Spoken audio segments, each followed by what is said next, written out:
ہمارے ہاں اکثر لوگ جب سن رہے ہوتے ہیں نا کہتے ہیں ٹھیک ہے یار یہ حرام ہے لیکن اس کو کم از کم یہ تو نہیں کہہ سکتے یہ ٹھیک ہے نا. حسن صاحب یہ چیزیں بھی تو ہوتی ہیں نا. دیکھیے یہ جو بات عام طور پہ لوگ کہتے ہیں نا ہمارے علماء کے حلقوں میں بھی کہی جاتی ہے کہ آپ لوگوں نے ہر چیز کو جائز کر دیا, ہم تو کم سے کم اس کو حرام کرتے تھے. لوگ سنتے تھے, ان کے اندر ایک احساس گناہ تھا, خوف تھا, توبہ اور رجوع کرتے ہیں.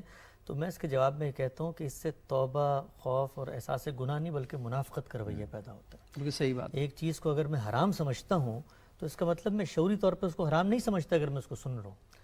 یعنی یہ رویہ کہ ایک چیز اگر اللہ کے یہاں ممنوع قرار دے دی گئی ہے تو یہ ہو کیسے سکتا ہے اگر میں شعوری مسلمان ہوں اور میں اس کو اپنے روزانہ سنوں. تو اصل چیز کیا ہے؟ اصل چیز یہ ہے کہ جو اللہ کے نبی کا اسوہ ہے, کہا حرام بین اور حلال بین, ہر چیز واضح ہیں, محکمات کی صورت میں واضح ہیں. یہ حلال بین حرام بین کیا مطلب ہے؟ مطلب اس کا یہ کہ حرام بالکل واضح ہیں صحیح, اور حلال بھی بالکل واضح ہیں.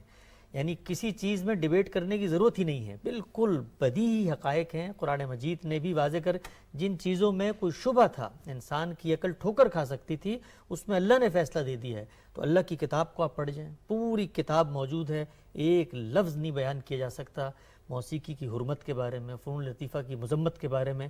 اللہ کے پیغمبر جو قرآن مجید کی ان اصولی ہدایات کا اطلاق کر رہے ہیں ایک معاشرے کے اندر, آپ ان کی پوری زندگی کا مطالعہ کریں. اور بہت ذمہ داری کے ساتھ دین کے معاملے میں بات کر رہا ہوں کہ پوری زندگی کا مطالعہ کریں, ایک ایک روایت کو الٹیں اور اس کی تحقیق کریں, تو آپ کو یہ پتہ چلے گا کہ جو اصول ہے وہی اصول جو عقلی اصول ہے کہ یہ چیزوں کی اخلاقی حرمت ہوتی ہے جو ان کے جائز اور ناجائز کا فیصلہ کرتی ہے.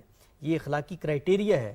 آپ موسیقی سن رہے ہیں کسی کو اذیت پہنچانے کے لیے, کسی کی ہجو کرنے کے لیے, کسی کے جنسی اعضاء کو ڈسکس کر رہے ہیں, آپ نماز کو چھوڑ کے یہ کام کر رہے ہیں, آپ والدین کی فرمانبرداری اور اطاعت کے جذبے سے دور ہو کے ہر وقت اسی میں لگے ہوئے ہیں, تو یہ چیز ہے. میری فطرت اس سے بات کرتی ہے, میں اس کی تعلیم دوں گا. اچھا حسن صاحب مجھے ایک بات بتائیں نا, آپ نے کہا نا کہ آپ نماز چھوڑ کے موسیقی پہ لگے ہوئے ہیں, آپ والدین کی خدمت چھوڑ کے اس کام پہ لگے ہوئے ہیں. ان چیزوں کے اندر اتنی جان ہے کہ بندہ تو کہتا ہے ہاں بس ٹھیک ہے یار, گھر والے بلاتے ہیں تو بلاتے رہ جائیں, میں تو اپنی مووی دیکھ کے آؤں گا. آپ کے سوال کا جواب یہ ہے کہ یہ اٹریکشن ہے تبھی تو دنیا امتحان کے لیے بنائی گئی ہے.